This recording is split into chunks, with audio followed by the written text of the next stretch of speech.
was a feeling which turned into a hope, which turned into a quiet thought, which then turned into a quiet word.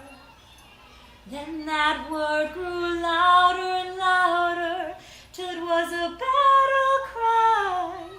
I'll come back if you call me. No need to say goodbye. Just because everything's changing doesn't mean it's never been that way before. All you can do is try to know who your friends are as you head off to the war. Pick a star on that bright horizon and follow the light. You'll come back when it's over. No need to say goodbye. Tell Sherman we'll have his Now balls we're on back platter. to the beginning and just a No. few. Tell him we'll saute them in truffle oil, then season with organic lemongrass and saffron at $60 a fucking gram, and garnish with arugula. Then we'll give the entire fucking platter to fucking Biederman if he doesn't turn the swaps over by 3 o'clock. Hi, honey. It's me. So, how's the new office? Did you get introduced all around yet? That's 3 o'clock, New York time. How were they? We had breakfast. I cleaned it off the And floor. tell Sherman he's fucked if he thinks he can fuck with me. Please. We You know read what? Every Caterpillar Put Sherman on. 7 times. I want to tell him myself. And now we're at a brand new playground. And you thought your life was I exciting. didn't think he'd have the balls. Just give him my message. Uh-oh. Ciao. Melina says hi. Call us. Stop, Melina. Mommy will help you. Hi, Madison. Hi, Lexi. Mommy sees you on the seesaw. Here, darling. You are strong and assertive women. These are for digging and building.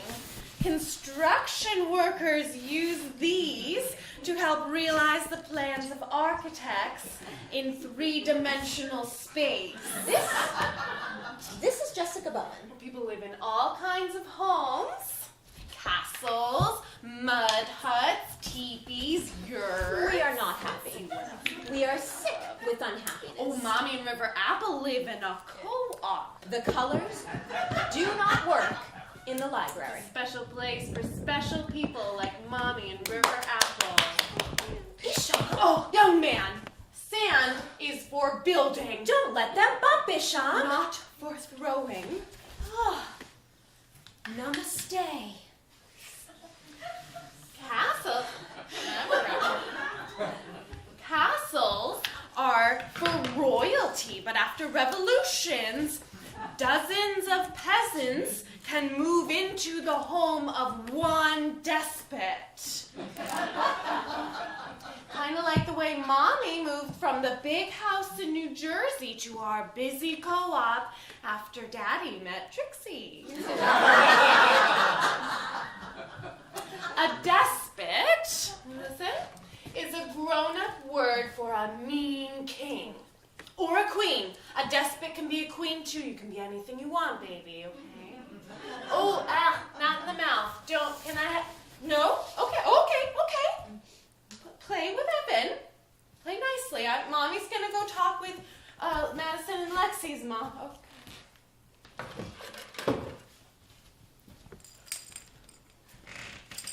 My jackass of a decorator. My husband. My husband is far too busy to... Fine. The Persian. Fine. Hi, Suzanne. Oh, It's Zusana this time. I'm so sorry, Susanna. Zusana. Susana. Zusana. Susana? I'm so sorry. You've corrected me before. My birth name was Suzanne. When did you change it? When I embraced River Apple into my circle of love in Wang Tay, both our lives rebirthed. I adopted a new name and a new daughter. Exactly.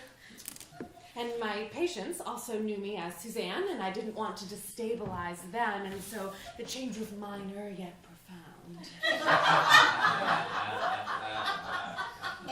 Exactly. So, you and River Apple skipped gymnastics yesterday? No, we moved to a more advanced class. They have advanced classes for the threes? She's more flexible than most American girls her age. Her new teacher is Ukrainian. He's coached a number of girls to regional finals and a few Olympians back home. Madison and Lexi are very flexible. Jessie. Mark? How are you? I can't believe it. You on the west side? I'm stuck with you. I'm swamped. Just kidding. I'm meeting Angelina. We love it over here. So, why have you been avoiding me? Oh, I haven't. Yes, you have. I have called you 3 times about the breast cancer benefit, and we need you. Need you. Lark, I would love to help, but I'm swamped. No excuses. It's for breast cancer. It's going to be outrageous. It'll be the most unique, brilliant option, but I'm just not comfortable. I'd be happy to write you a check.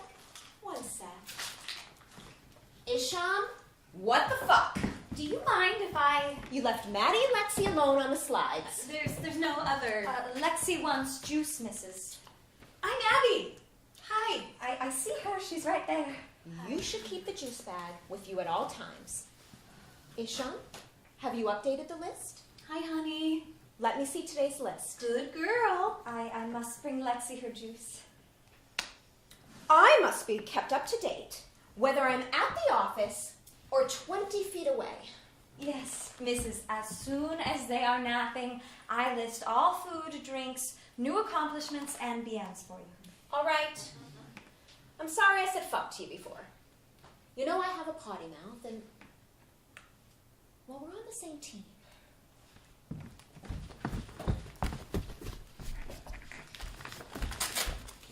Nannies! I know. I saved her life, you know.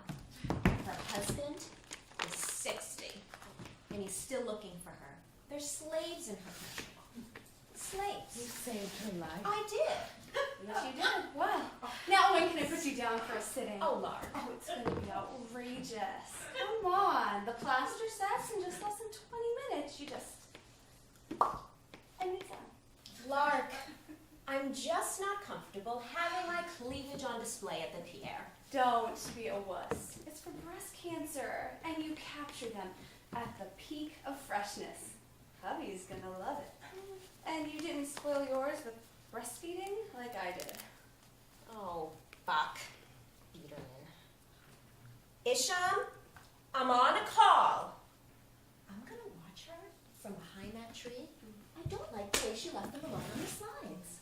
Yeah, I should go check on Chapin. Oh, we're serving fugu, by the way. Ciao!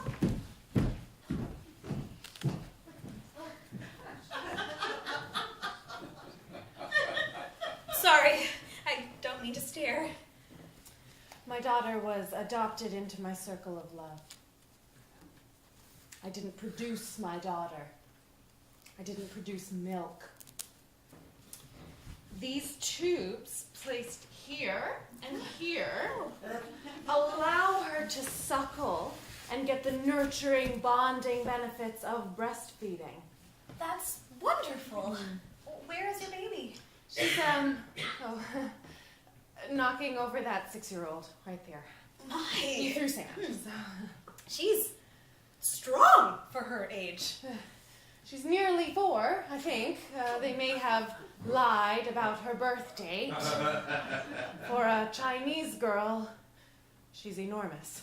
I'll say. Oh, I'm Abby, by the way. We just moved here. I'm Zusana. If you need to know anything about New York, anything at all, just ask. Sure. The best fish, Cinderella's, Broadway and 75th. The best produce, let's see, 98th and Amsterdam. There's no sign. They get black currants year-round. Oh, I actually was The best wondering... meat is Frank's. That's on 86th and 2nd. You heard me right. I would take a crosstown bus to Frank's. That's how good it is. There's a Frank's too, 98th and Columbus of all places. But like any sequel, it is a pitiful second banana. Maybe I should get a pencil. So the best organic eggs. So We shop at the bodega around the corner. We're still in boxes. We can get excellent long burning candles at the bodegas. But do they have organic milk? I actually... You do know what toxins they've found in so-called regular milk? River Apple was exposed to a boatload of toxins, prenatally, postnatally, the melamine levels alone. Well, those Chinese factory workers will eat anything, you know. Well, they have to. The poverty is unimaginable. We cannot imagine. I can't imagine, no. And that is why it is so crucial that I protect her now. Are you alright? Tears of joy. Oh. Go on. Oh dear, you have a great compassion for the Chinese. Chinese communism may be repressive, but I'd take a Beijing plumber over Joe's six-pack any day in a square root competition. True! Excuse me, my daughter.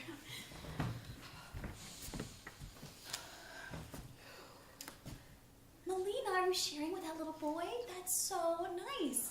Here, you want your... No? Oh, okay. That's good. Oh, yeah, honey, I don't know why I thought that I could possibly find anyone in a city of 20 million people who could... Never mind. Call you later.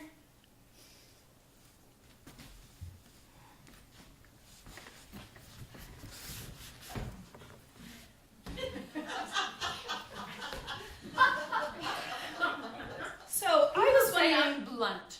I'm not. With my patients, I sit quietly behind them, watching. Yes, I have a couch. There is a reason for that. I lower the blinds, I let them vent, I listen to their fears, their dreams, technically, and I follow Sarsgaard on this. It doesn't matter whether I listen or not. Maybe after a year or two, I'll raise the blinds an inch. They come from places you would never understand or dream of.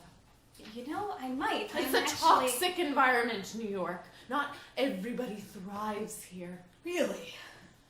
What I need is an au pair. The agency wants a separate bedroom while she can have my office. She can move her stuff out every morning and I'll give her the room back at 6. She has a spare room anyway. They're at the park all day anyhow. You've got a plan there. My husband helps out when he's in town, my ex-husband. But it is not a reliable system. Do you have an ex-husband? Not yet. When you get divorced, work out the child care first. I will. River Apple and I have been coming to this playground since April. We grew tired of the other playground. She exhausted its potential. There were a few complaints about roughness, but if it were a boy, nobody would have said Jack. And how did that make you I feel? like the way these facilitators show the children how to play. It's better than funding a war, huh? Can you recommend any good playgroups? What? I mean, What do you mean? I dreamed of joining a playgroup, as we call them back in Cleveland. You know, where you take turns visiting the kids and moms. Like in people's apartments? Yeah. Or do you No, not? you just moved here. Yes. You don't just join a playgroup. No? You have to be asked and approved. Like A sorority? Yes. you're saying This is not Cleveland. we have to pledge a playgroup? Angelina's kids play here. Liv Tyler brings her twins. Liv's a delight. We go to the same acupuncturist. I met a nanny once caring for Stephen Sondheim's love child. to be selective. Now, obviously, I am not a fundamentalist evangelist with a Bible in my fanny pack who believes all homosexuals are going straight to burning hellfire. But I wouldn't want my daughter playing with Donald Trump's kids, would you? I don't know. I mean, it took us. I was nearly 4, and it took. I cannot get you into ours. You could put up a sign, maybe, or Craigslist. I mean, no telling who'd come, of course. Oh, yeah, no, I see your point. I mean, start with activities where you'll be seen. Get the ball rolling. We go to advanced gymnastics Mondays. Let's see, ice skating and ballet with Madame Huang on Wednesdays. Eurythmics and Suzuki piano Thursdays. Chinese Saturdays. You'd love it. Great group of people. Hurry, though, there's an 18-month wait list. She starts at Hunter in a couple years. What's Hunter? Oh, God. You really are from Iowa, aren't you? People think it's such a fucking holiday working part-time. I used to work part-time. With kids, it's 3 full-time jobs. At least.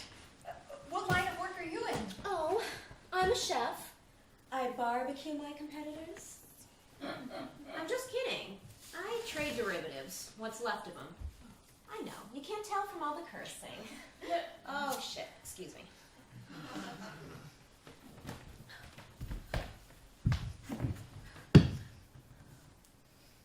LaTanya, it's his wife, Abby.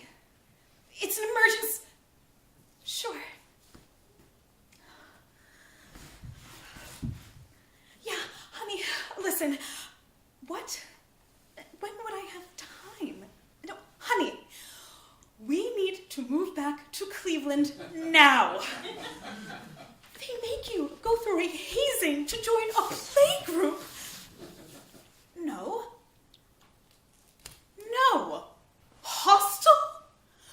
Just because you have a great new job and I had to quit mine and now I spend my days on my knees in a sandbox.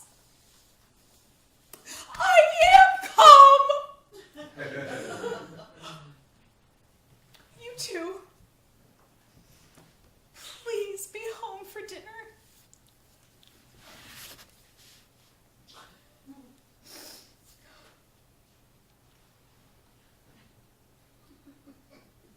Hi. Are you Melina's new friend? Melina, is this your new friend? Oh, what's your name, little girl? This is Lexi, she's 3. Oh, Melina's 3. Can you show me 3? Very good, you two. Lexi, say hi to Melina. There we go. No, don't kiss her. Here. That's precious. We just moved here from Cleveland. Welcome. Thank you. We are here most days at 1 and on Thursdays, playgroup. Really? Yes, maybe Melina will come sometime? We'd love that. We can host too. We're just down the block. We're almost unpacked. We have tofuti cuties. I must have Mrs. B's permission before I can bring Lexi to a new place. Of course. Well, I'll talk to Mrs. B. Oh, I'm so sorry. I'm Abby. Isham, pleased to meet you. And you too, Isham. Very pleased. Go talk to Mrs. B. She's not all that bad if you get to know her. Hi, Melina. Isham told me that Lexi's the same age as Melina. Time for the 2 o'clock meeting. She's over there, throwing blocks at the facilitators. So, how do you know Isham? Well, we met, recently. She's so caring with the children. She's a treasure. So many people want to steal her from me. Oh, fuck. My hands are shaking. I get hypoglycemic when I forget to eat.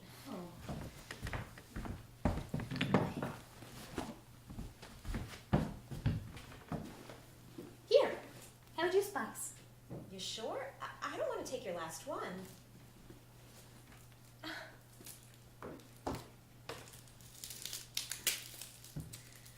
One of my students told me that there are 7 ways to kill a man with a straw from a juice box.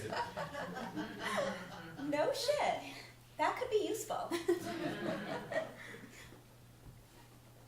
Cookie? Well, only if you have one. Cancels out the calories. Ah, lion. Hippo. The most dangerous animal. Cheers. Oh. So you're new around here. We just moved here from Cleveland. I was an adjunct professor teaching probability and statistics to board college students, but now I guess I'm just Melina's mom. And I'm just Maddie and Lexi's mom. On Tuesdays. Well, welcome to New York. Thanks. So, you want to bring Melina over to play? I mean, once you're settled in. We'd love to. Great.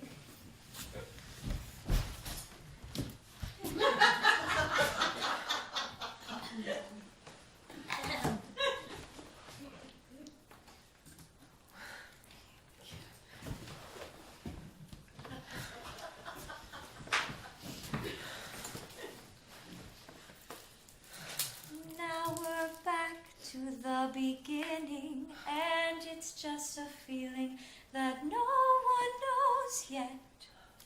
But just because they can't feel it too, doesn't mean that you have to forget.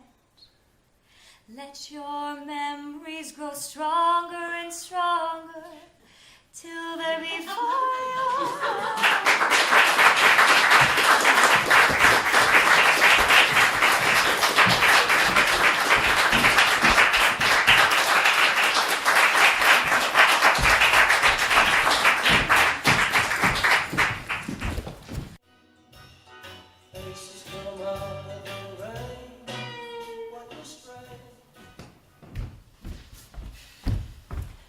Marion, wait up! Marion, hold on a minute. Oh, I'm glad I got up with you. Here. You got this in the hallway right outside of my cubicle. Thanks, Julie. So, you got a red hot date tonight? No, I only asked because that's tonight's listings of movie times at the Cinemark. I know it is. Me, I mostly rent. I mean, movie theaters these days charge way too much. Heck, I figure once it's out on DVD, you could just buy the movie for less than it costs to see in the theaters. If, especially like me, you can't sit in the theaters without a way overpriced colossal barrel of popcorn in your lap. Oh, and I just can't say no to those mega boxes of candy either. They kind of wink at me through the glass case, you know. Even though they cost like $15 a box, and sometimes the candy is stale. Which is why I don't go to the movies often, only on special occasions like on my birthday or after I've been sick or like on St. Patrick's Day. Because me, I mostly rent. Are you finished? With what? Thanks for this. So are you going to the movies tonight or not? I haven't decided. You got me thinking about popcorn. Have a nice night, Julie. I could go with you. Tonight to the movies, I mean. Every now and then, it's good to treat yourself to a special occasion, even when there isn't one, don't you think? Like I said, I haven't really Oh, decided. let me give you my number, and you can give me a call. Julie, I don't want to be rude, but it's just not a good idea. Giving you my number? Us going together to a movie? See you tomorrow. But you tore out that movie ad, and I happen to think it's a good idea. A great idea, in fact, one that I've been thinking about for a long time. Not the movie so much, but us doing something together outside of work. Well, just because we work at the same place doesn't mean we're What? compatible. You work in accounting.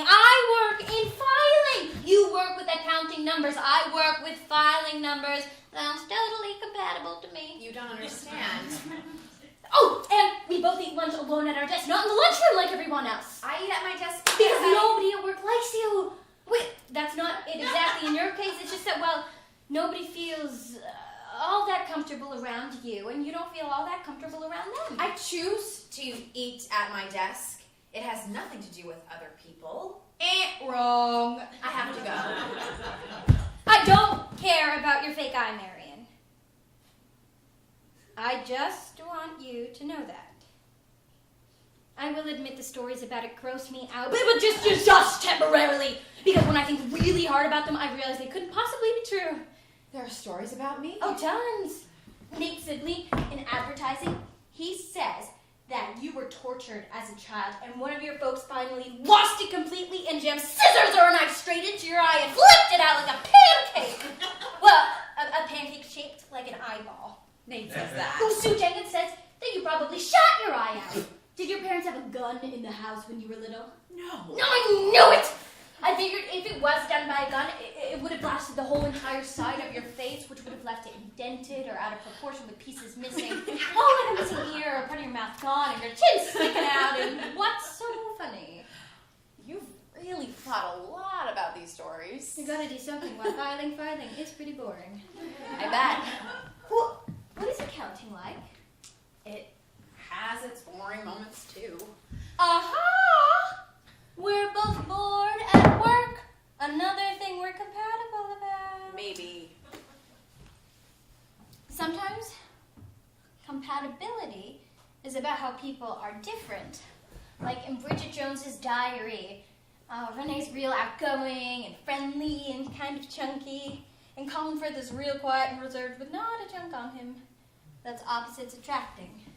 Movies like to use that idea a lot. But don't you believe in it? Like in real life?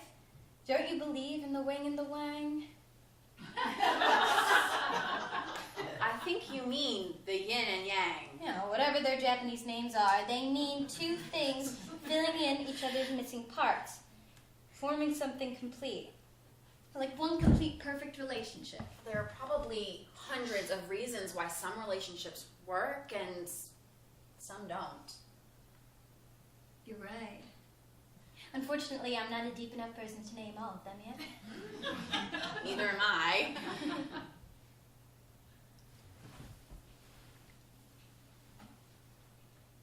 The most important thing in any relationship, if it's going to be for real, is honesty. People have to be open and honest with each other. I suppose. Well, then what do you think about my hippie leg? Honestly, you won't hurt my feelings. I've never noticed your... You have a slight limp.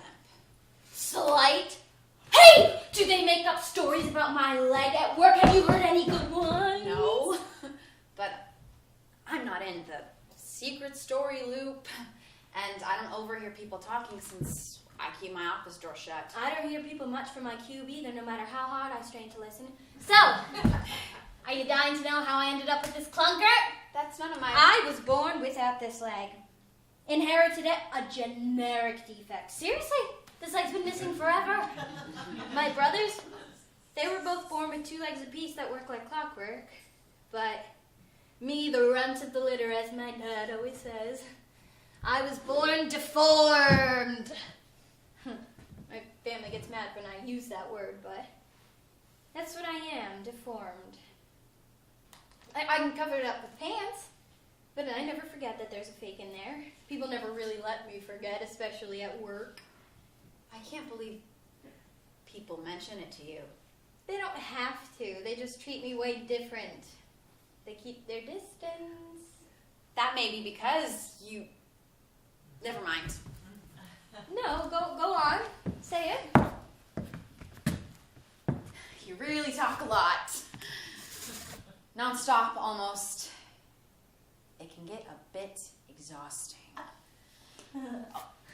Maybe your leg is the reason why you go on and on and on. It has nothing to do with my leg. My talking has to do with up here. My brain. My brain is always working like a gazillion miles a minute, forcing ideas and words out of my head like lava. Well, maybe your mind, maybe subconsciously, it's obsessed with your leg. Always trying to somehow compensate and make up for not being there by filling it in with a lot of words. A leg made out of words. Wow, Marion, you're deep. Very deep. Forget it. I don't know why people do what they do. There's one thing I do know. Your eye wouldn't be so noticeable if you stopped trying to cover it up with your hair. I don't try to cover Yes, you do. It makes you look like a vampire or a creepy biker girl. A vampire? Your eye probably doesn't look as bad as you think it does, Marion. It's really time I got going. No, first tell me what happened to your eye. Nate the liar is wrong. Your parents didn't gouge your eye out, did they? No. Julie, I'm sorry, but I'm not like you. I'm more private. When it comes to legs, I'm private too. I never tell anyone that I was born without one because that makes me sound like some sort of mutated freak from a sci-fi movie. Mostly, I tell people my leg was amputated after a horrible crash, and then they just feel sorry for me instead of thinking I'm deformed. But you're not deformed. You have a perfect, balanced face. That's what everyone first notices and remembers about a person, not a limp. You think my face is perfect? Yes. It's what makes you you. Makes you human. But that doesn't mean you shouldn't work on other things, like all of your talking and questions. My mom used to tell me it can never hurt to ask. Wrong. It can hurt if you get no answer at all. Especially from the one person you confided in about your leg.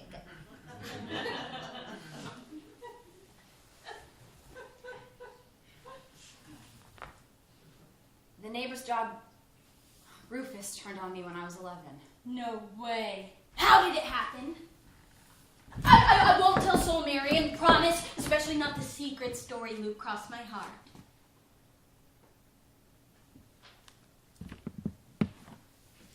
I was babysitting Rufus while the Hannafords were away on vacation. I had played with that dog since he was a pup. Had sat for him countless times before. That morning, I went over to feed him, and I don't know what happened. I don't remember any of it. I heard later that I somehow got out of that house and made it to the front door before collapsing. An ambulance came, and to me that morning's just one big blur. Did he eat it? Your eye, I mean? I don't know. And I certainly don't think I want to know either. Guess I don't blame you. It's a good thing that they make spare parts for people like us. Right? I got my first, glass eye after my third operation. I've had 7 surgeries, but because of muscle and nerve damage, my face will never be right. It droops pretty bad on the side. I'm sure Rufus didn't mean to do any of that to you. It doesn't matter. They put him to sleep. I felt guilty for years, thinking it was my fault, that I had somehow encouraged him to attack me. But even more than that, I felt so... I'm an only child, and Rufus, he was the yin to my yang. Can I see your eye up close? I don't want your pity, Julie. Don't you think I know that?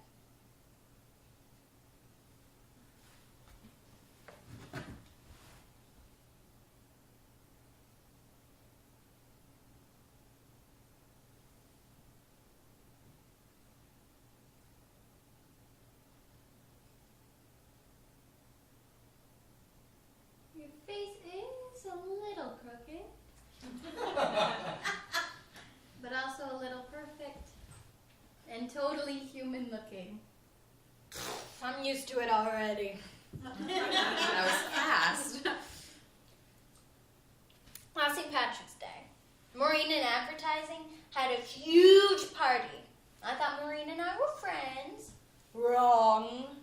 So on party night, I treated myself to a movie. I got myself the humongous popcorn and Coke combo and 3 mega boxes of milk duds. That cost a fortune. But the more I ate and drank and tried to watch the movie, the sadder I felt. Until I looked across the aisle and saw that you were there too. In the corner alone, just like me. Well, not just like me, because you weren't loaded up with food, but... Ever since that day, I wanted to get to know you better and find out about your eye and get you to like me. Do you think if I turn my personality into, well, a quieter one, do you think you could like me?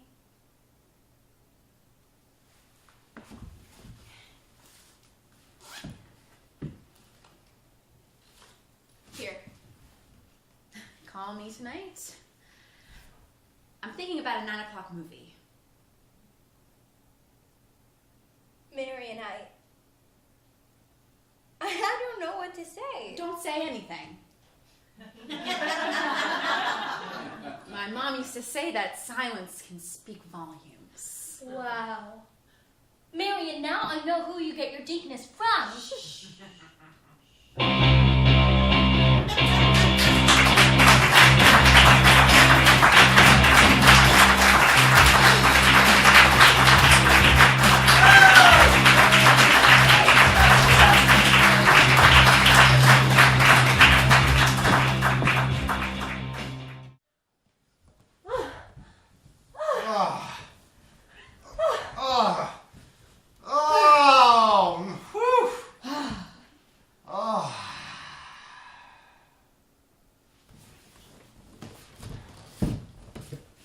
What are you doing?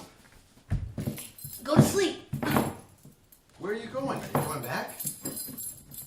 It's all right. Go to sleep. What are you doing? Are you leaving? Why, yes I am. But this is your house. So it is. How unlike me. All right then. Up and at 'em. Out you go. What? Already? But we just... Here, let me help you out.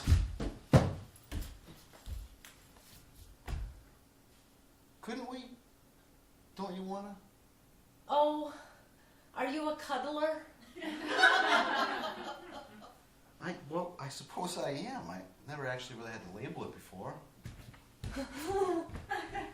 Really? Not even 5 minutes? I mean, I wasn't interested in you just for sex. I like you as a person. Or I believe I would, if we had the chance to get to know you. I thought we should spend some time. I felt a really strong connection with you at Katinka's. Everything you did was delicious and so witty and wicked. And you have a carriage, a confidence that's terribly attractive. And that look we shared at the canopy table, that long look, I felt like you were really seeing me. And you winked. I'm sure you winked. And then when you said you were a Fogelberg fan and we both started singing Part of the Plan at exactly the same time. So you're a talker too. Yes, I am a talker. And a cuddler, and I'm all sorts of things. I'm a veterinarian. I belong to the Sierra Club. I play tennis. I drive a Toyota. I like carrots raw but not cooked. I have a 20-pound cat and a 9-pound dog. I've seen the Rolling Stones in concert twice. I'm a whole person. What did you think I was, a piece of meat? No, I knew you were a person. You're not dressed yet. This is rather abrupt, don't you think? I mean, it's not even civil. How would you feel if I did this to you? I know exactly how I feel, and I doubt I'd give you the chance. Fine. I don't want to be where I'm not wanted. Oh, don't get mad. I throw everybody out. Is that supposed to make me feel better? Did it? No. Oh, darn. I thought it might. You came on to me, remember? I was going to settle for singing and maybe exchanging email addresses. It was not my idea that this all happened so fast. You rushed me. You didn't put up much of a fight. I felt we had a connection. We did. And that we were enjoying ourselves. We were. And each other. Absolutely. So why are you throwing me out? Because I'm done. Did you mean that all along? Right. All you wanted was sex? Yes. And you had no intention of Nope. having a relationship? A relationship? Yeah, well, yes, I mean, not immediately, but at least possibly, potentially, if we continue getting to know one another and doing this. Why is that funny? It's not some outlandish new idea, you know. People have relationships, men and women, they get together. Have relationships. I'm familiar with the concept. Are you still here? I'm dressing. I can't find my socks. God, I feel so Cheap, used and confused. disrespected. And I don't feel I did anything to deserve mockery. Okay, I apologize. I do. I just want something different than you do, and for that I don't apologize. Really? You're not interested in anything beyond a one-night stand? Really? No. May I ask why not? I mean, and believe me, I'm not campaigning for myself. I'm simply curious. Why don't I want all that ooey gooey boyfriend girlfriend committed relationship crap? All that us and we and honey, don't you want to? And how come you never? Stroking your ego, meeting your family? It's too damn much work. That's not work. That's partnership. That's intimacy. Well, I find it exhausting. The death of everything that was formerly good about tonight. Somehow I find that terribly sad. And yet somehow I'm not sad at all. I'm afraid you're going to end up very lonely. Listen, if I get lonely, I'll meet someone and we'll get together and we'll have one of those relationship things. And I can promise you it'll be based on more than a wink and a song and one night of whoops. So you can get off your high horse about that. We met, we whooped, it took two of us. Thank you very much and good night. Why are you being so insulting? Why are you so pissed off? Because I was invested. Invested! You were invested. What's my last name? I wasn't invested in you as a collection of facts. I was invested in you as a lover, or possibly more, someone... You were invested in an idea and a fantasy about a relationship. It had nothing to do with me. You could have told me you didn't want one. Like you could have told me you did. I believe mine was the default assumption. Yeah, well, my default assumption is you'd be dressing out the door by now. I would if I could find my socks. Excuse me, but I find this all unnecessarily tawdry. And once again, I am not trying to get anything to happen between the two of us. Believe me, at this point, that prospect holds no attraction. Not only do I understand that I've been categorically rejected as a prospective, whatever a person who whoops with might be considered, but I no longer have the slightest desire to be connected in any way with someone so utterly lacking in the very basic and perfectly natural desire to love and be loved. So now you're bringing love into it. Yes, I am. Because in my mind, love and sex are hand in hand, and there is no point in one without the other. Where's my other sock? There needs to be a point.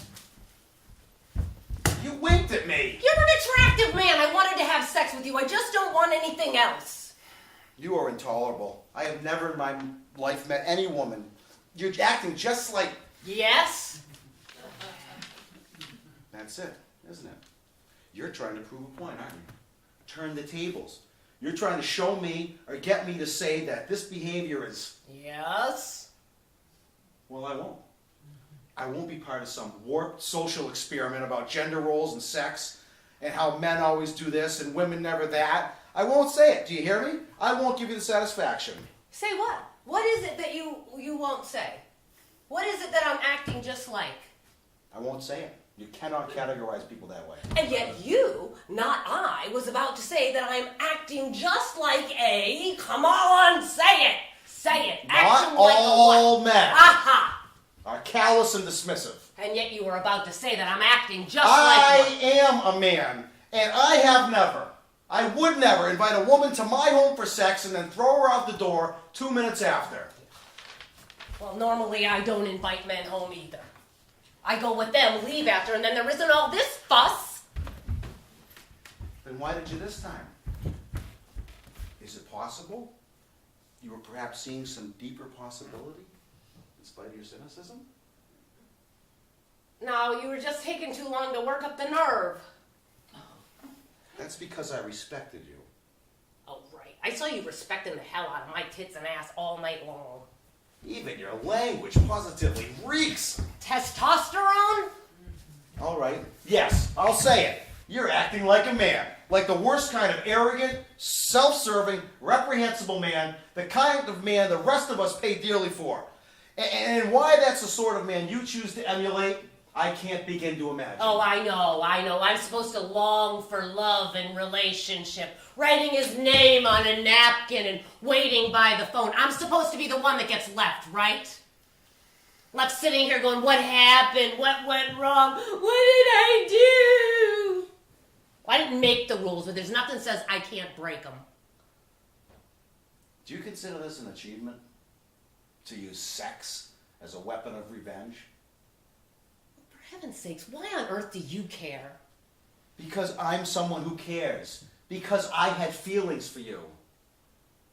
Take it from me. A few suicidal thoughts, a lot of therapy, and thousands of gallons of rocky road, and you'll be over it in no time. Fine. I give up. Clearly, whatever point you wish to make is more important to you than intimacy or love. And yes, I say love, and with no embarrassment. I'm simply embarrassed to have looked for it here. Oh, don't tell me. You wouldn't believe the rocks I've turned over looking for love. And you know what I found instead? Teachers, each with a very expensive lesson. So I learned, and here I am, A+ in table turning, with a master's degree, and slam bam, thank you, sir. You don't like it, don't talk to me. Talk to your buddies.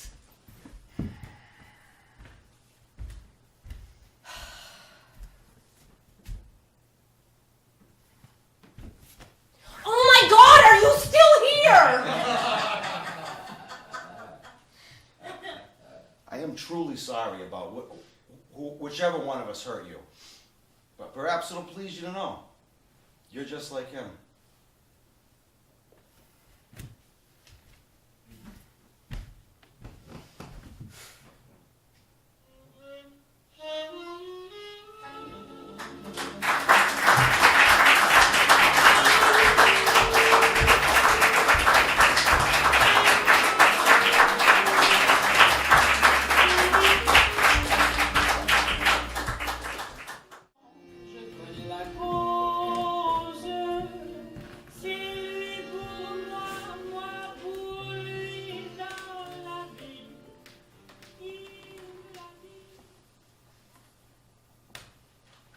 I sure did think offer you some lemonade. That would be hospitable. It is so seldom that I have guests other than my son. And it was so nice of you to introduce yourself to me at last. You and I have lived next door to each other for these past 6 months and never spoke. How odd. I have an accent, perhaps I'm embarrassed. But I will tell you, answer your question and tell you how it is I came to New Orleans and why it is I live alone. Many of my family members were farmers, but they was rather educated. Not so much in school, but as in books. I was raised to read all the time. I did not marry as well as my parents might have hoped. But I fell in love with a man who stole my heart with his romantic nature. We was young, and we were happy for a while. It took several years to have a baby. We wanted to have a very large family. But then, everything changed.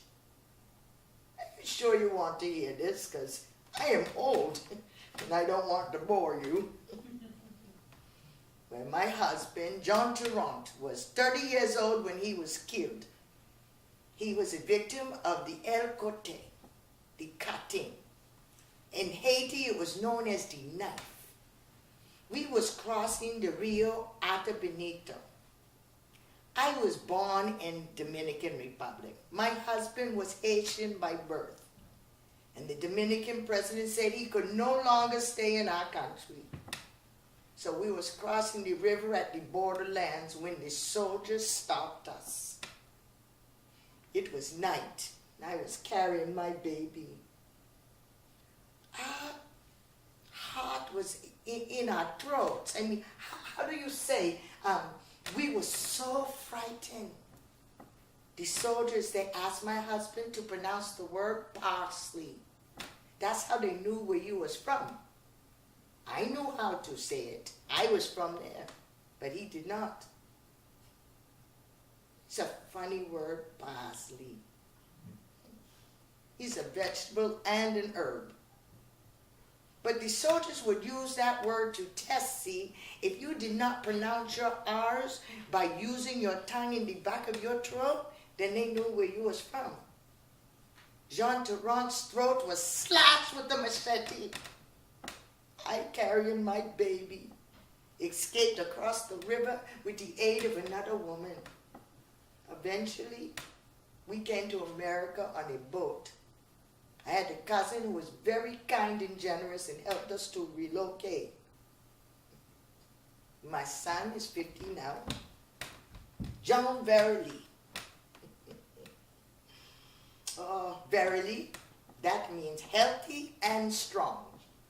He is a gardener for a very rich man, and I am very proud of him. He takes care of the lawn and plants the trees and the flowers in the garden. Sometimes he brings the cutting home to me. He's very good to me. I never remarried. I think I never remarried because I thought I was being disloyal to my husband who was murdered. And I am old. Too old for that.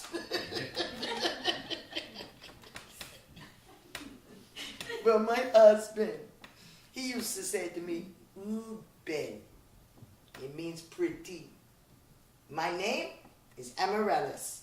It means beautiful, brave, amazing. But I am not that pretty though. My parents were very optimistic. My looks was always rough and I looked old before my time. And Jean Verily and I worked so hard and my hands got so gnarled and coarse. Not like a young woman who had smooth hands to caress her husband's face. But still, he called me Ben. He was very loyal. Well, you think that my husband and I was thieves? Oh, I can tell by the way you look at me with weariness in your eyes. I tell you, we did not steal no cattle or fruit from the Dominicans. All we was trying to do is farm a little empty lot of land to try to feed our family. After all, Haiti was so crowded. And the land was so dry and so eroded you could grow nothing. We had a little baby we had to care for. You know, some people say, no one can kick you till you bend over. I am very familiar with that saying, but I tell you, it is not true. We did not bend over for President Trujillo. He was a bully and a monstrous man who was half Haitian himself. But he stood by and did nothing while 20,000 people were massacred. He hoped another country would step in to help. President Roosevelt and Haitian President Vincent, they say they give repayment to the survivors and the victims. We got pennies. Imagine, pennies for my dead husband and the father of my baby. We deserve better.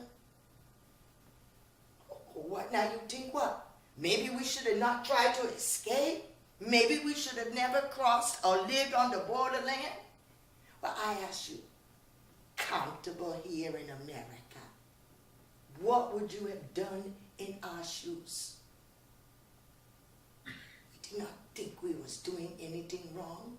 You live comfortably here, nice here in New Orleans, where war has not soiled your land for centuries.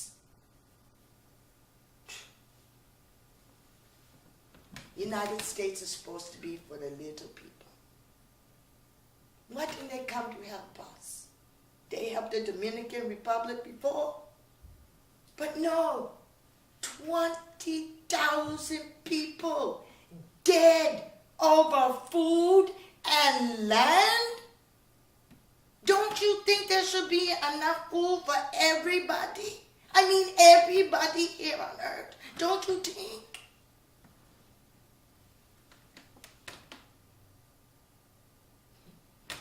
I still love my husband, or at least the memory of him.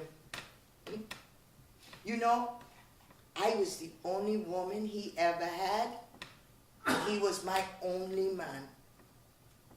And my son, he knows his father loved and cared for him as a baby. So I am old, and I gave him a gift. Fiat diet. That is pride of the Haitian father. We live very simple now, even here in America. But I tell you one thing, we are content. And sometimes I feel sad.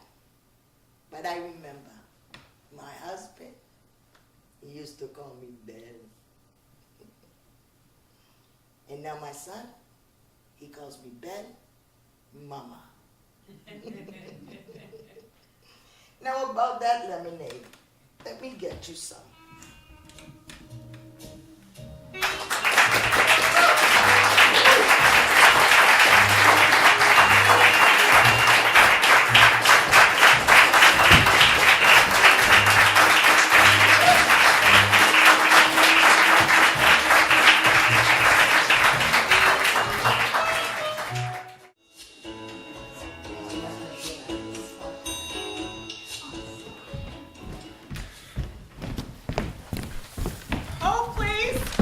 Coming up? Yes, thanks so much. Floor? 31, please. Wait! Stop! Please! Oh, God. 49. Please. No problem.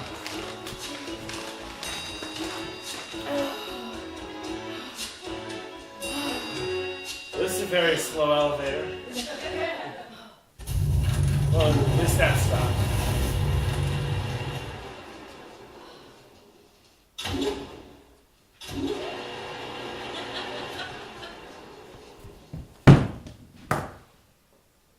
That's not all. Not again. What do you mean, not again? It sometimes stops. What do you mean, it sometimes stops? Until they fix it. And how long will that be? Timing. Depends on what's wrong. Timing is everything. All I wanted was a hot shower, you know? What do you mean it depends on what's wrong? Is English your second language? It's okay. The maintenance department's probably fixing something else in the building. They'll find us.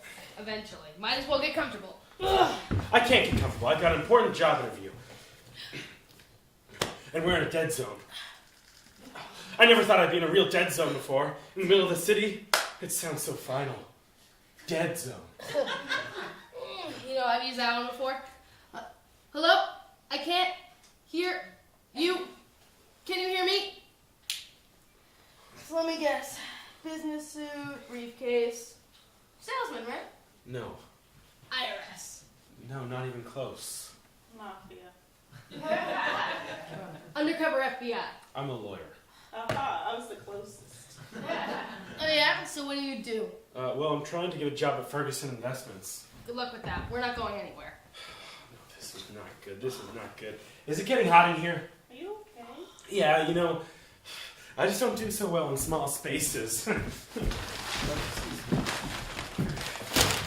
might as well just take it easy. Remember the time the couple got stuck in here and stayed 2 days? 2 days? Well, it wasn't really 2 days. It was more like 4 in the afternoon to 11 a.m. the next morning. They were fine when they came out eventually. This is not good. This is not good. Is it getting hot in here? It probably will since the air conditioning is off too. No air? I can't breathe. My heart is racing. I gotta get out. Hey, we gotta climb to the top. I can't breathe. There's still plenty of oxygen. It's just not cool air. We're going to be fine. What are we supposed to Calm do? down. What are we supposed to do? I think I'm having a heart attack. This is for real. This is not training. How are they gonna know we're here? Push to talk. May I help you? Yes, the elevator's stuck and we're all trapped in here. May I have your name? Jeffrey, help us. Jeffrey? Who else is with you? Cindy from the 31st floor. Samantha, 49. We will try to get you out as soon as possible. Just sit tight. Lee. What? Tightly, it's an adverb. Well, Jeffrey, I want you and your educated buns to sit tightly for the time being. Goodbye. See, it's not so bad. They're helping us. What floor do you think this is? Oh, I'd say around 25. You mean we're suspended 25 floors being held up by a single wire? No. It's a series of cables. Have you ever seen them before? What if that's just something that they tell you to make you sign a contract? It could be 2 teeny tiny little ropes holding the whole thing up for all that we know. Jeffrey, get a grip. No! I've heard the horror stories about failed elevators, lawsuits about frayed cables. One thing breaks Want and... an apple to calm you? No. I'm better now. Oh no, I hadn't thought of that. What? Food. We have no food. What are we having here? Excuse me? Come on, Cindy, you know we have to ration out the food to survive. What? You said it yourself. We don't know how long we can be trapped in here. Let's see. Bananas, Oh, can I have one? You know, that's enough for my run. Sure, help yourself. a light bulb, I was out. mouthwash. What kind of shopping is A this? few things I need. I usually get takeout or have it delivered. Tampons, Whoa, way too much information. I think you better. toilet paper. Really? Oh no. I hadn't thought of that. Now what?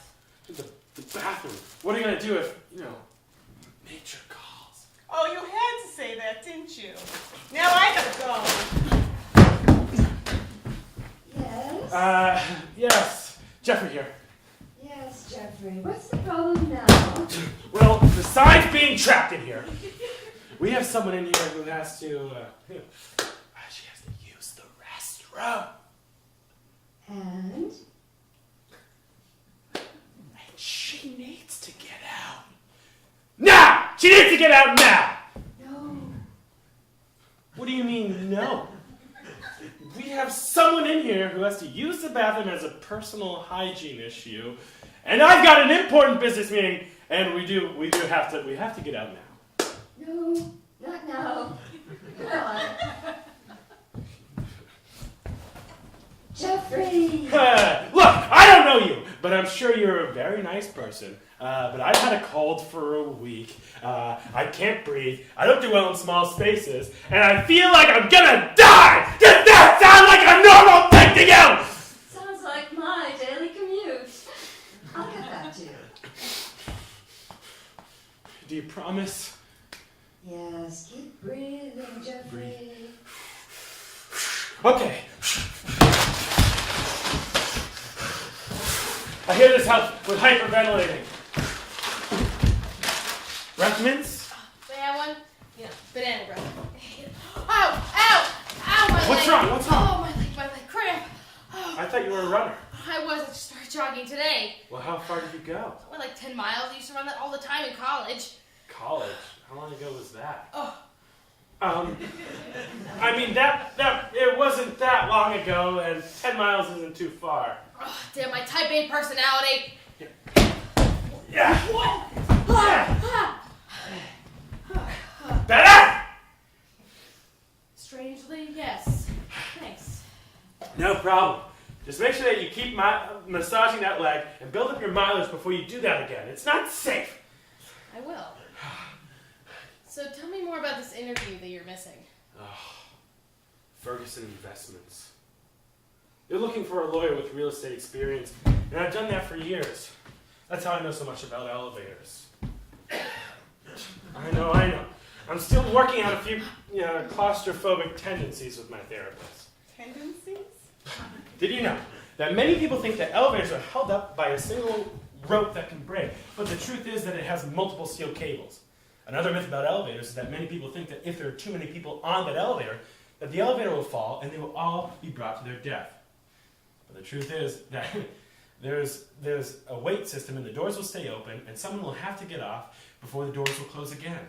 Now, I used to be afraid of standing too close to the elevator because I thought somehow the doors would magically open and I would fall to my death.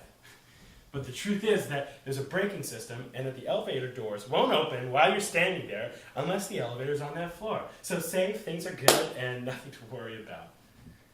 Sounds like you know a lot about elevators. I've done all kinds of research on elevator cases. Did you know that even if a stuck elevator door opens in between floors, you shouldn't try to get out? It's true, Cindy, There have been cases where some people have lost their heads, they've lost their limbs, they've been cut in half. Stop! I'm sorry to be so graphic. I didn't know that. Well, it is true. Hey, Cindy, you okay? I wasn't kidding. About what? I really need to go. Oh, wait a minute. Right. Hey, I forgot I had this. We'll save it for later. Right, here we go. Go where? Here! I'm going to make a commode, a latrine, a porta potty, okay? All you have to do is take the edges of this paper bag and you fold it.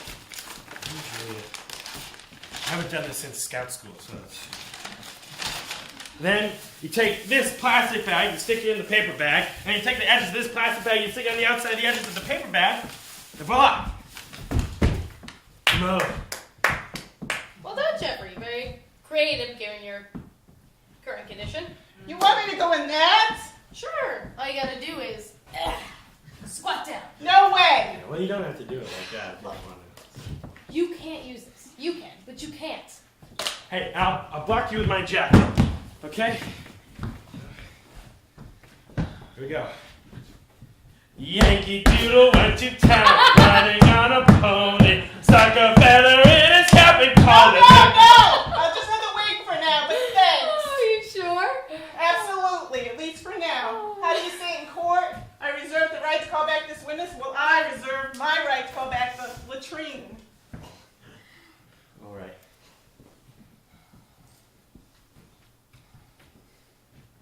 Are you all right, Jeffrey? Yeah. I was just disappointed, that's all. I feel like I've missed out on a great opportunity, the interview. It just sounded like a perfect fit for me. Well, what do you mean?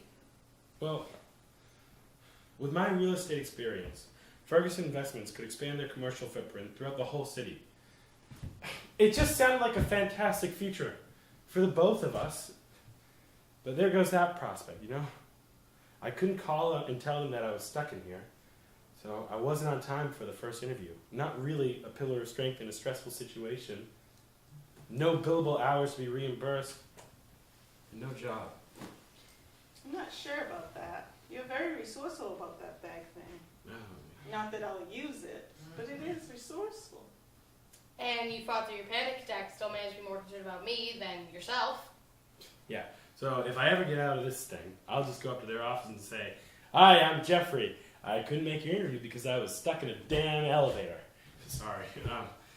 So I guess I'll just go up and say, "Hey, I'm Jeffrey. I'm a great real estate lawyer, specializing in high-rise buildings. And hold on, there's one more thing. It's super special. I can make a porta potty out of a couple of bags." It's really resourceful. Sounds like Ferguson Investments needs that kind of creativity on their team. I know the CFO would recommend it. What do you think? Definitely. Oh, thank God. You're welcome. What? Jeffrey, I've got good news. They found an electrical glitch and your elevator should be back online in 10 minutes. Oh, thank you, nameless person on the intercom. It's Barbara, Jeffrey. Oh, well, thank you, Barbara. As I was saying, definitely. Ferguson Investments can definitely use your kind of resourcefulness. It's just, you guys get it, but I just wish that they could have said that to me. Jeffrey, we haven't been formally introduced. I'm Samantha Ferguson. I'm the CEO of Ferguson Investments. It's my company. Congratulations, Jeffrey. What? I'm Samantha Ferguson, the CEO. And she's Cynthia Ferguson, the CFO. Okay. What? We are Ferguson Investments. You're hired.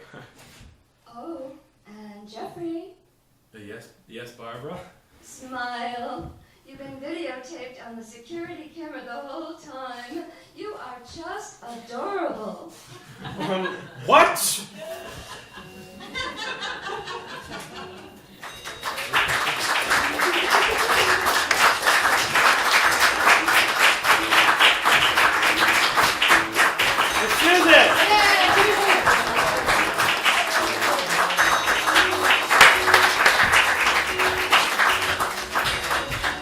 There's an elevator wall here.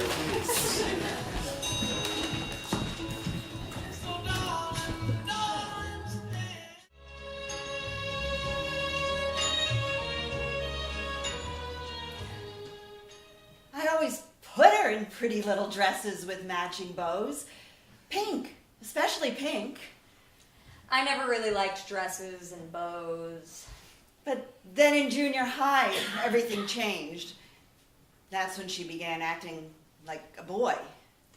Mom never understood me. You know, I think she tried, but from the point of view that if she could understand me, she could change me. I kept telling her, "Mom, stop trying to turn me into some prissy little girl, because it's not going to happen." At first, I just thought it was a phase, that she was going through, like a tomboy phase. And I thought, oh, surely this will pass. I'm not changing for anyone.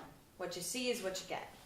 But then after a while, I became really concerned. Why? Well, because she didn't seem to like boys. Yeah, it's true. I don't like boys. Not in the romantic way. So gently, very gently, I encouraged her to like this boy named Carter. He was the preacher's son. Such a nice young man and handsome. I told her if I were your age, that's the boy I'd have a crush on. And when Mom tried to push me toward this boy at church, it wasn't a pretty sight. So one day I encouraged her to ask Carter to the Sadie Hawkins dance. The dance where the girls ask the boys out. Well, you should have seen her reaction. You could call it a slight explosion. Stop it! Stop telling me what to do! You think I had asked her to sign up for the Girl Scouts. Well, I did that too, but that was another fit on its own. Why do you do this? Why do you always try to force me to do things I don't want to do? How would you like it, huh? How would you like it? Oh, and if you and his mom talk this whole thing out, and you set this thing up, and she's forcing him to say yes because the two of you are friends, I will never forgive you. Do you hear me? I will never forgive you, and it doesn't matter anyway because I'm not asking Carter to the Sadie Hawkins dance.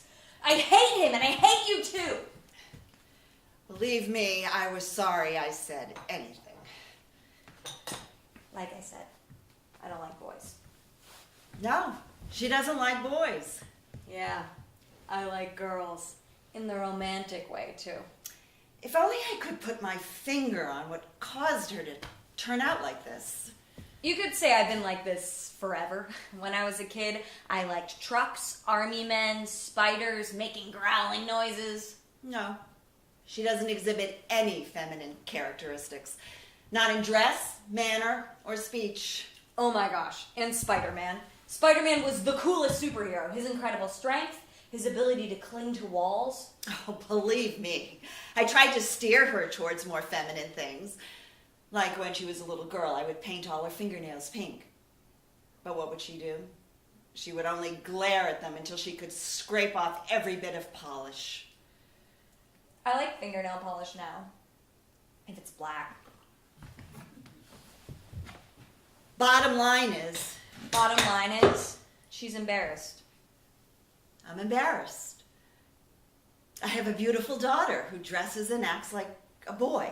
Yeah, I like baggy jeans and boy shirts and girls with short hair. So what? It's not easy for me to admit this, but I'm ashamed to call her my daughter. Who's ashamed of their own kid? My mom, that's who. I wanted a daughter I could be friends with. I long for those mother-daughter days. We get pedicures, spend hours shopping for clothes, eat junk food to our heart's desires, walk through the mall holding hands and laughing, not caring what anybody thought. She wanted a daughter who was a girly girl. That's not what she got, is it? Well, you tell me, how would you feel if your daughter dressed and acted like a boy? Yeah, I get called a lot of names. Dyke, lesbo, homo, just to name a few. I believe there are two kinds of people in this world, and you're either one or the other. A man or a woman, which means you act like one or the other. A man or a woman. But I don't care. What you see is what you get. I used to wonder if my daughter had been switched at birth. Maybe I wish she had been. Does that make me a horrible person? My mom thinks I'm horrible.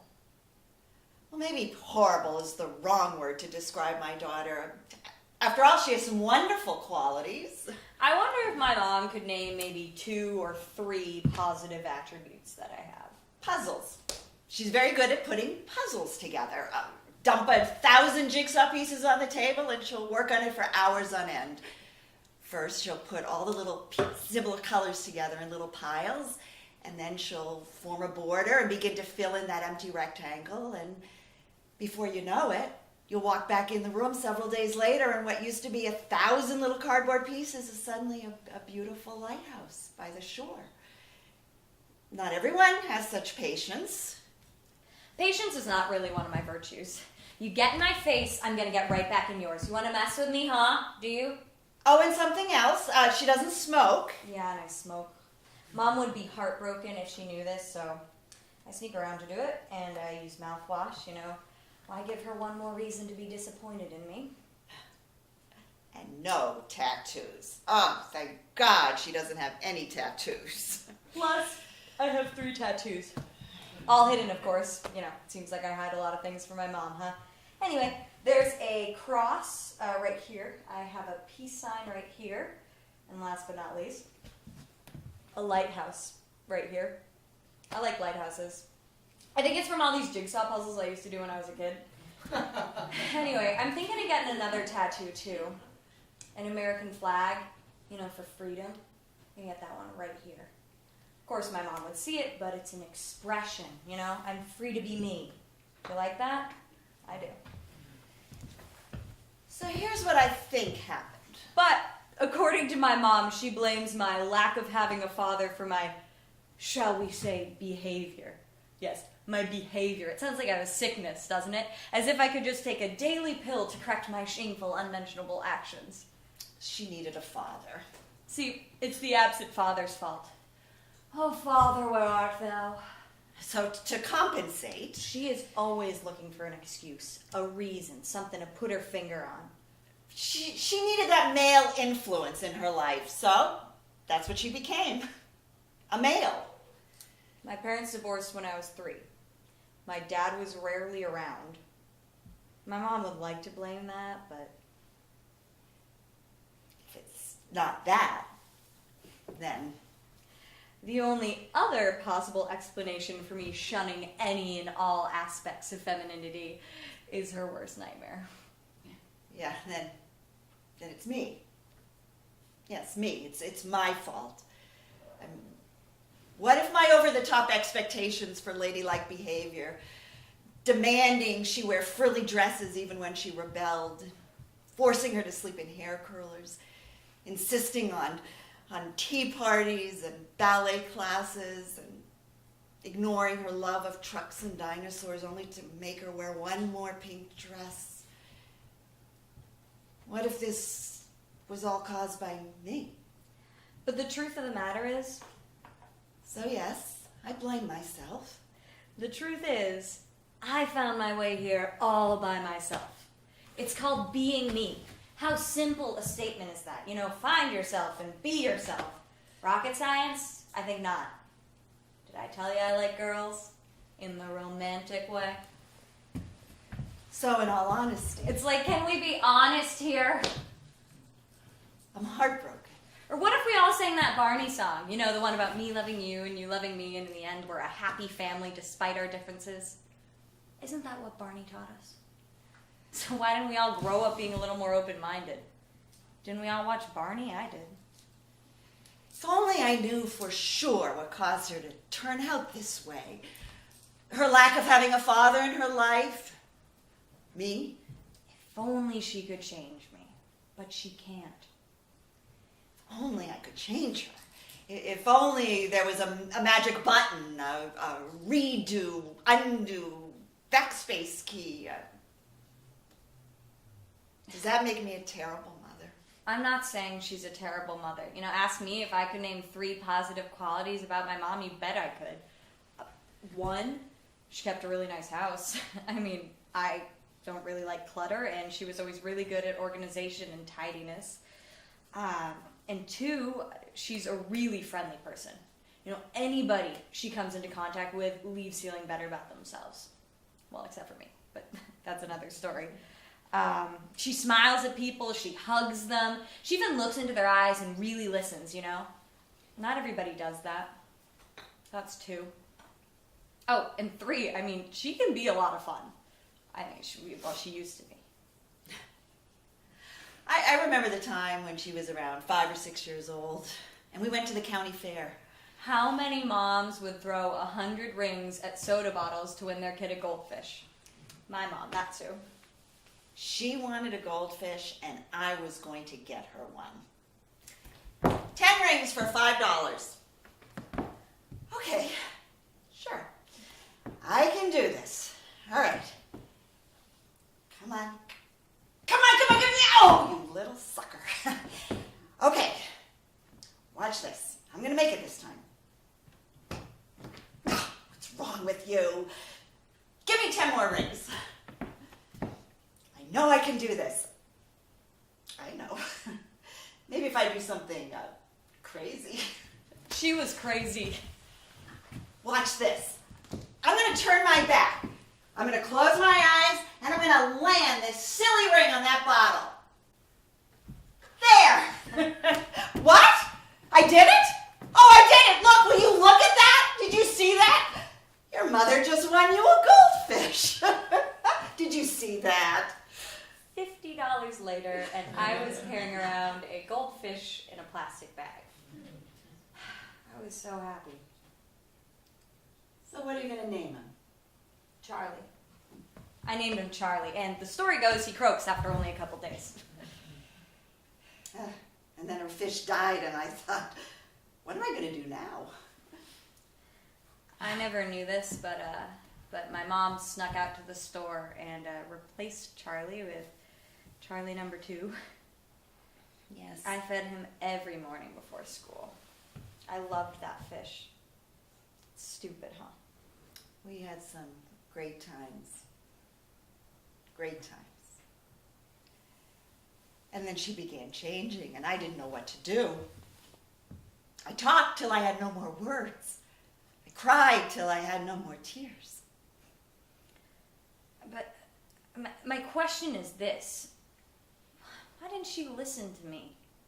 She listened to everybody else, and I just wanted her to understand and accept me for who I was. Yes. Maybe I didn't want to face the truth. What's that saying? The truth shall set you free. I'm free. That's why I want to get a flag tattooed on my wrist. Her name? Jasmine. Jasmine Marie. Isn't that a pretty name? Jasmine. That's not what most people call me. But that's not what most people call her, at least under their breath. Come on, you know what they call girls like me. Butch. But I don't care. But she doesn't care. At least that's what she says. No matter what my mom thinks of me, I still love her. Of course I still love her. I'll always love her.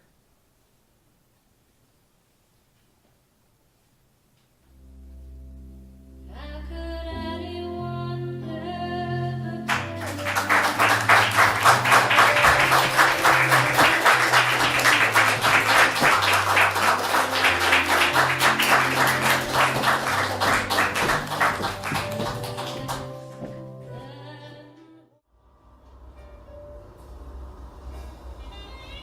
Freedom, oh freedom, splashing over me.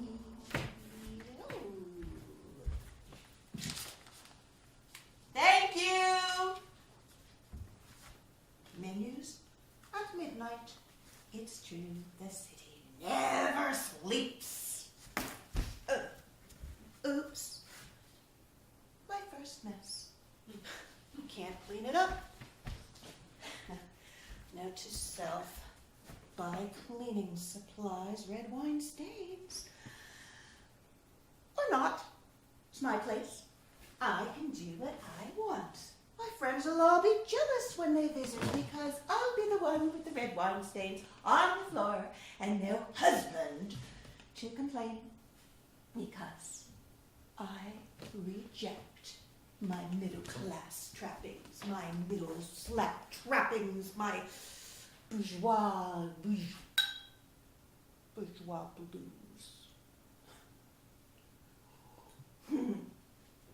We raise the red flag of freedom.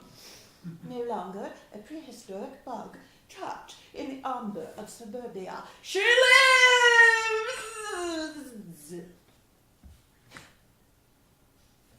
Gad, it's been forever, hasn't it? Oh, so, thank you. And fuck you, rat face! And your little bitch bimbo Bambi. I'll take you to the cleaners and clean up my own life the way I was supposed to live it.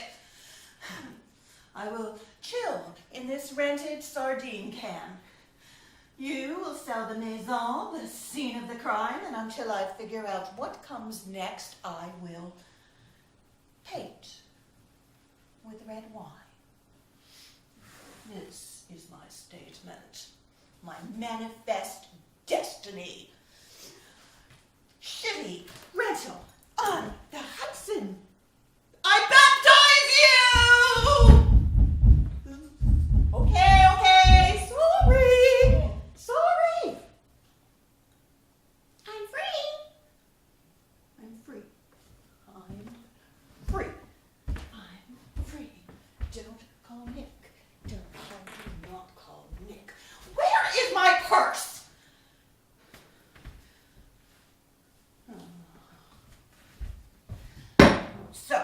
So, I am not in college anymore. Daphne, that's what. Call her Daphne. Where's my cell? It's in my purse. I already called her 8 times today, but what are daughters for? She's probably asleep by now. She has little ones.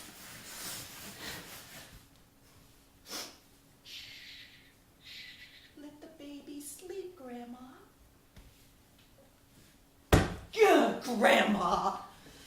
No. Call Daphne tomorrow. Start the day with a good cry.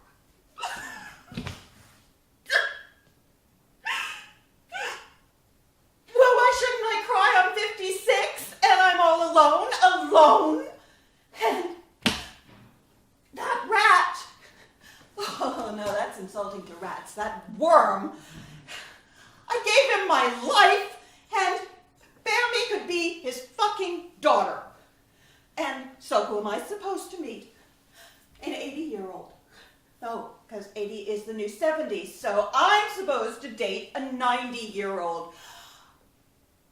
Oh my God. I'm 56 and I will never have sex again. Oh, shut up yourself! No. Just stop it. It's party time. I am woman, hear me roar. I'm a cougar. God, that's a disgusting expression. I'm a silver-haired, carnivorous spider. Oh, God. Spiders in this place.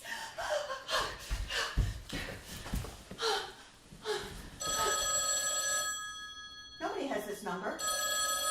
Shit, he got it.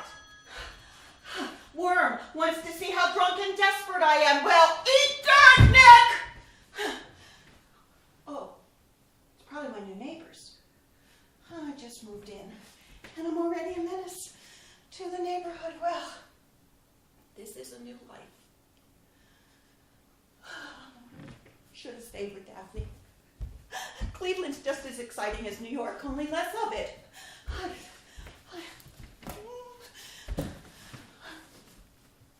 Wait a minute. That broker. Oh, God. I should have never listened to that broker. I mean, who the hell do I know in Riverdale? Comfy pre-war, my ass. This is pre-coffin. I can do this. Make new friends and keep the old. Nobody's going to introduce me to questionable bachelors. I can do that very well on my own. Thank you. Now, first, get a job. I have skills. My 35-year-old degree in art history. Well, everything up to the 1970s is still the same. Oh, yeah, I can just take over a Soho gallery because those art school blondes, those 20-year-old students, they may have the boobs and the buns, but I have a lifetime of staying home taking care of that bastard Nick!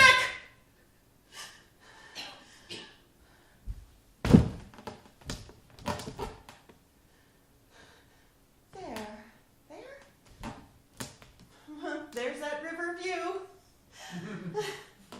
You don't get that in Larchmont. Worst comes to worst, I can throw myself in the Hudson.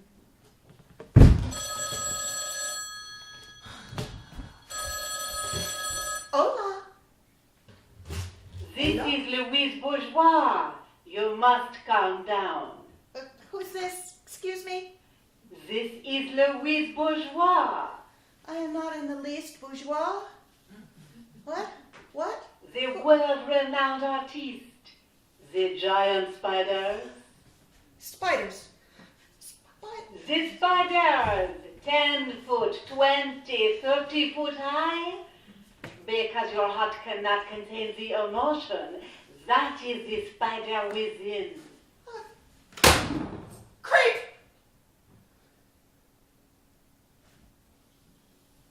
Bedtime. Oh God, not the futon. I'm not tired enough and not drunk enough. When the furniture comes, furniture, the movers, yeah, flat tire, my ass. I bet Nick paid them not to come. No, this is Madeline's big adventure. I could go to an all-night diner. I could get raped on the way home, or by a 95-year-old rapist. I know. Oh, Highness.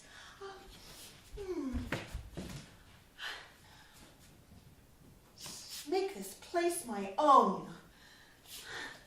All I need's a hook. Nick and Bambi probably took all the hooks. Gone fishing together. Yeah. One nail, and I can start my gallery here tonight. No nail, no gallery. No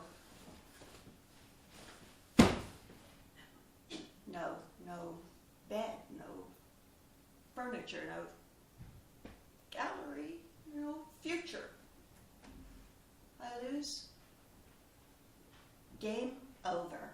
Nah, nah, nah.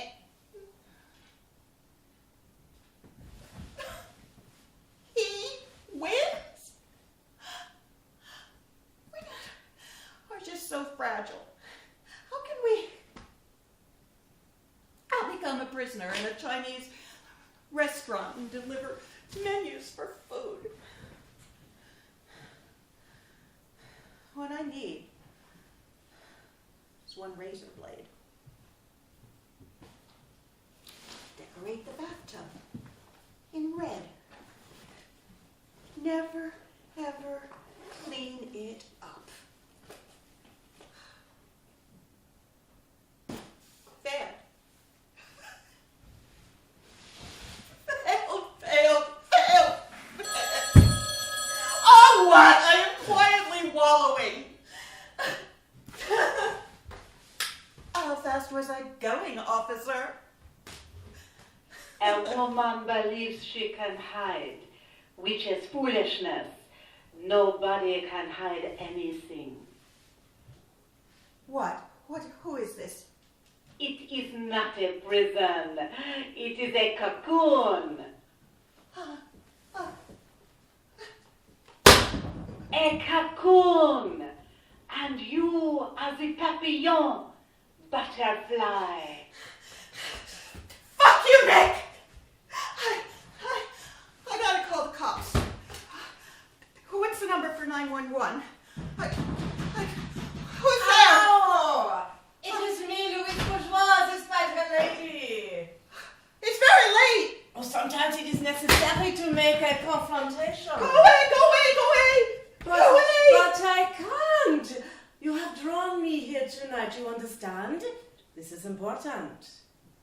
Louise Bourgeois, but you can't be. But I am. But how? How? Some spectacular energy coming from this pre-war building has drawn me to you tonight. And at my age, I need my rest. I am close to 100 years old if I have my dates right. What year is this?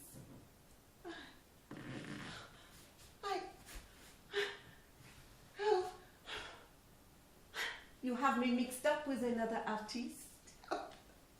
You're still alive, aren't you? I'm thinking that you're Louise Nevelson. Oh, you really need some adult ed. A lot has changed since the 70s, you know. I know your art. I have seen it, and it stirred me. I have seen your towers and sat under your guillotine. I looked through your shattered glass. Oh, my art is full of psychic pain, physical cruelty, and sex. Oscar Wilde said everything is about sex except sex and my marriage. Critics say that my art is charged with innocence and sexuality and the interplay between the two. And the giant spiders. Oh, those are about webs. Oh, I was hoping they were about the female devouring the male. You are angry. You think? And in the process of losing my mind. And what a spectacular thing to lose!